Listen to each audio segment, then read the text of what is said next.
Waste. You make it, I make it. My horrible wife, who always burns my dinner on purpose, makes it. But what does waste production for a local university look like? And how do they manage their food waste and recyclables? In tonight's segment, we look at Case Western Reserve University in Cleveland, Ohio, and explore whether they really are on top of the compost pile, or if all that talk of environmentalism is just a waste of breath. It's time to take a deep dive into how CWRU's dining halls combat food waste. Case Western has two major dining halls providing meals to thousands of undergraduate students, but feeding all these adults comes at a cost. In any food service industry, there will inevitably be food waste, and with more than 50% of the student population on meal plans, and the average American throwing away 325 pounds of food a year, this is 650,000 pounds of food waste per school year. And that's not even taking into account when food gone to waste, when dining halls overestimate and overprepare food. Where are these metric tons of food going? On the positive side, Case has a farm food program, the purpose of which is mainly to provide fresh fruits and vegetables that are locally grown to the Case Western community, but they also run a composting program in collaboration with the major dining halls. We have a quote here from Eric Hamilton, CWR student and our source from the Student Sustainability Council, about the importance of this program. I think it's important for students to learn more about how food production occurs and how sustainable production will be a big issue in coming years. And I think the Farm Food Program can provide that education and opportunities for research. I think everybody should spend at least one day out at the farm working with the Farm Food Program, because it's an experience you can't get anywhere else at Crew. Back on campus, we've done some digging into CWRU's composting program. All three dining halls currently have bins next to the dish return, but did you know that was not always the case? Back during the COVID era, the plate scraping station was removed from Leutner due to contamination. It's suspected that the incoming freshmen did not know how the system worked. However, we are now back on track. And the current station is modeled after Fribley's, which was never removed. While food waste and recycling is not a topic covered in freshman orientation, we have found evidence of educational signage in Fribley. Since the university and Bon Appetit seem to be putting the work in, the question now becomes, do students follow through? And now, recycling. People are making leaps and bounds worldwide in recycling efforts, but Cleveland is taking its own approach, which hasn't always been a good one. To give a brief timeline, prior to 2020, Cleveland had a very ineffective recycling system with just under 70% of recyclables ending up in landfills. In spring 2020, Cleveland ended the residential recycling program. In June 2022, it was restored for people to opt into. By the end of 2024, less than half of Cleveland residents have opted into it, and there was a 14% contamination rate. Let's take a look at what Crew is doing to recycle.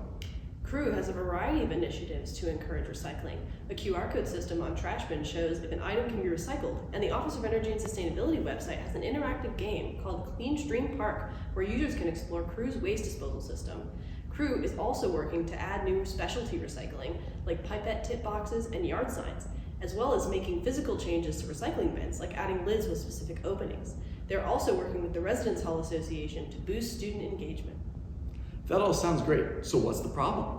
Well, first, there's what we can observe in reality. When bins overflow, students often put trash in recycling bins, especially during peak hours. Some trash bins have multiple holes for trash, recycling, and paper, but only have one large bag, implying that everything in the bin goes to the same landfill. There also seems to be the conception among most of the student body that Crew does not actually recycle, thus they do not make the effort to recycle. Second, research reveals that Crew isn't good at processing its recycling. The Office of Energy and Sustainability website says that recycling is processed at a campus recycling center and then sent to a local or regional recovery facility for sorting, cleaning, and preparation for manufacturing. This facility is not listed on the website, but it is likely Western Reserve Recycling Facility. We called that number, and folks, that number is out of service. We also contacted the Office of Energy and Sustainability. They revealed that staffing and vehicle availability have negatively impacted the recycling program. They also told us that Crew's diversion rate in 2024 was only 20%. That means that only 20% of Crew's waste is diverted from landfills. The office also doesn't have data about how much trash ends up in the recycling, but Crew staff does not separate garbage from recycling, so contamination can lead to entire loads being landfilled. We've been through the reality of waste disposal at Case Western, but how aware are the students of this waste disposal system? We now explore this topic through a series of questions. Our first question is, do students compost food at Fribley/Leutner? What about napkins? Yes. No. Is it like the bin, like the little red bin? Then yes, I did do that. I do. I try not to compost any napkins. Doesn't it already compost on its own when you put it into the little bucket? I do for food, but napkins I throw in the trash. Our next question is, what do students think happens to the food waste that the dining halls generate? I would hope/believe that it gets composted along with the other food that we compost. I'm assuming they maybe have like a compost bin at the farm or something. I'm not sure. Hopefully they go in a big compost bin, but maybe they just throw it in the trash. I'm not sure. I think they do something really cool with it, like feed whale birds. Feed Eric Kaler. Have students ever scanned the QR code on a trash bin on the Crew campus? And if so, why? And what did they find? Sometimes. No. Why would I do that? I don't even know that there are QR codes on. I have not scanned. Finally, do students believe that Case Western actually recycles? No. Yes. I've been told that they don't, and I've also been told that Cleveland doesn't. So I don't know. I am not sure that Crew actually recycles. I'm skeptical. I hope so. I have not seen the active recycling happening on campus, but there are bins, so I hope it occurs. We've seen tonight that there are many problems with Crew's waste management system. Lack of signage and student engagement are just a few.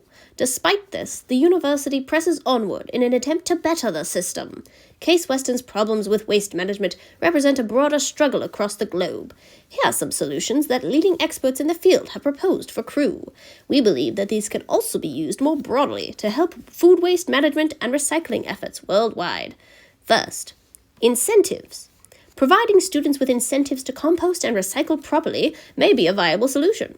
While it won't be effective for everyone, if we can give monetary incentives, such as giving money back on housing to students, more people will want to participate.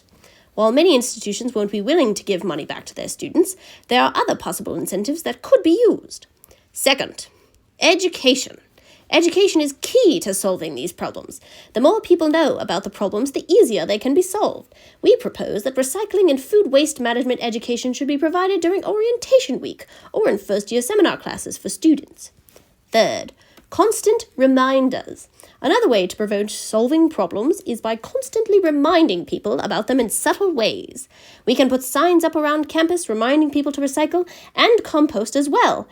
We can also add more composting bins in places other than dining halls. Thank you for tuning in to tonight's broadcast about recycling and waste management.